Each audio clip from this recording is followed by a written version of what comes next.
വിശുദ്ധ ഖുർആൻ അതിനെ ഈ പറഞ്ഞതുപോലെ വൈവാഹിക ജീവിതത്തെ എത്ര മനോഹരമായിട്ടാണ് നമ്മുടെ മുമ്പിൽ അവതരിപ്പിച്ചത്.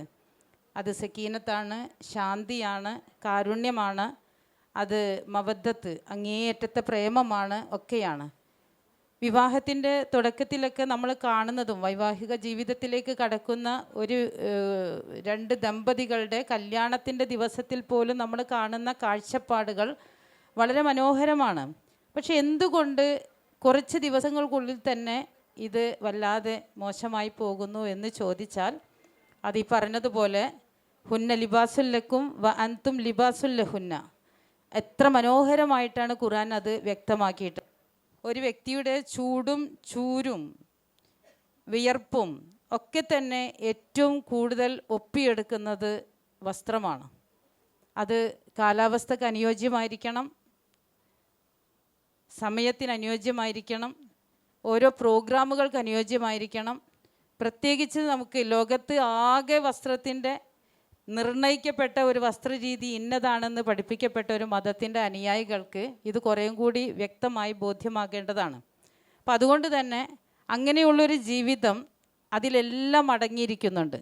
ഇന്ന് നമ്മൾ കാണുന്നത് നേരെ തിരിച്ചാണ്. ലിവിങ് ടുഗദർ, ആർക്കും ആരോടും പ്രത്യേകമായിട്ടുള്ള കടപ്പാടുകളില്ല, ബന്ധങ്ങളില്ല, ഒരുമിച്ച് ജീവിക്കാം, എപ്പോൾ വേണമെങ്കിലും വേണ്ടെന്ന് വെക്കാം. അതിൽ കുഞ്ഞുങ്ങളുണ്ടെങ്കിൽ അതിന് പിതൃത്വം അല്ലെങ്കിൽ മാതൃത്വം ഇതൊന്നും തന്നെ ഒരു വിഷയമേ അല്ല.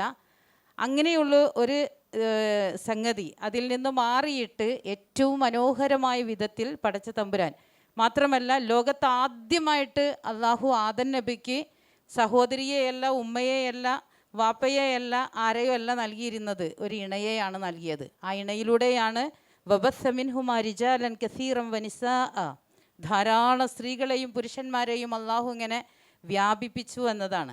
അതിങ്ങനെ നിരന്തരം നടന്നുകൊണ്ടേയിരിക്കണം.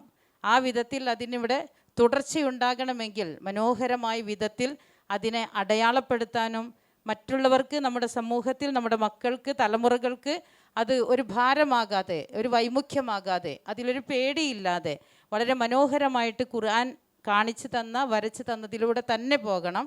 അതേപോലെ ഒരു വണ്ടിക്ക് ഒരു ഡ്രൈവറെ പാടുള്ളൂ എന്നതുകൊണ്ട് തന്നെ ഒരു വീടിൻ്റെ ഉത്തരവാദിത്വത്തിൽ ആര് നിൽക്കണമെന്ന് ഖുർആൻ പറഞ്ഞിട്ടുണ്ട്. അതിൽ പ്രയാസങ്ങൾ ഉണ്ടാകുമ്പോൾ ഏതൊക്കെ തലങ്ങളിലൂടെ പോകണമെന്ന് പറഞ്ഞിട്ടുണ്ട്.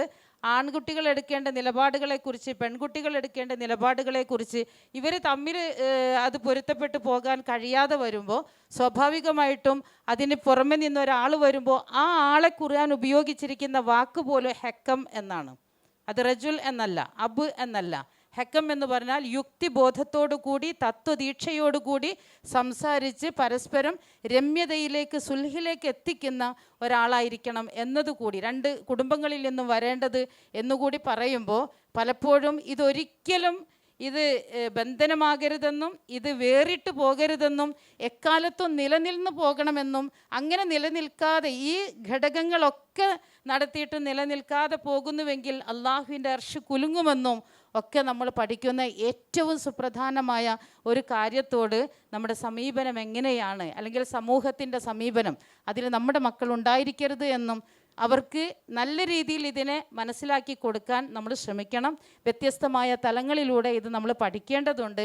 അങ്ങനെ വിശുദ്ധ ഖുർആൻ അള്ളാഹുവിനെ മനസ്സിലാക്കാനും അള്ളാഹുവിനെ തിരിച്ചറിയാനും അള്ളാഹു ഉണ്ട് എന്ന് ബോധ്യപ്പെടുത്തുന്നതുമായ വിധത്തിൽ ഇത് വമിൻ ആയാത്തിഹി എന്നാണ് അള്ളാഹു പറഞ്ഞിരിക്കുന്നത്. വ്യത്യസ്തമായ കുടുംബ പശ്ചാത്തലങ്ങളിൽ നിന്ന്, സാഹചര്യങ്ങളിൽ നിന്ന് വരുന്ന രണ്ടാളുകൾ തമ്മിൽ സ്വാഭാവികമായിട്ടും പ്രശ്നങ്ങളുണ്ടാകും. പക്ഷേ അത് പൊരുത്തപ്പെട്ടും കണ്ടും കൊണ്ടും കൊടുത്തും സ്നേഹിച്ചും അങ്ങനെ തന്നെ മുന്നോട്ട് പോകണമെന്നതാണ് ഖുർആനിൻ്റെ നിർദ്ദേശം എന്നുകൂടി നമ്മൾ മനസ്സിലാക്കുക.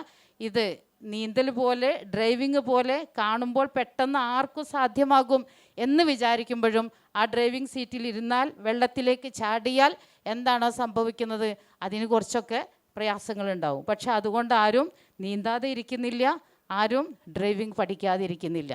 അതുകൊണ്ട് ഏറ്റവും മനോഹരമായ വിധത്തിൽ ഇതിൻ്റെ തുടക്കമുണ്ട്, ഏറ്റവും മനോഹരമായ വിധത്തിൽ ഇതിൻ്റെ ഒടുക്കത്തിലേക്കും സാധ്യമാകേണ്ടതുണ്ട്. ഇത് ശരിക്കും പരലോകത്തേക്ക്, സ്വർഗത്തിലേക്കുള്ളൊരു സഫറാണ്. രണ്ടാളുകൾ ഒരുമിച്ച് ചേർന്നുള്ള മനോഹരമായ ഒരു ജീവിതത്തിൻ്റെ അന്ത്യത്തെ ഖുർആൻ നമുക്ക് മനസ്സിലാക്കി തരുന്നത്. വമിൻ ആബാഇഹിം വ അസ്വാജിഹിം വ ദുർരിയാത്തിഹിം വമിൻ സ്വലഹ മിൻഹും.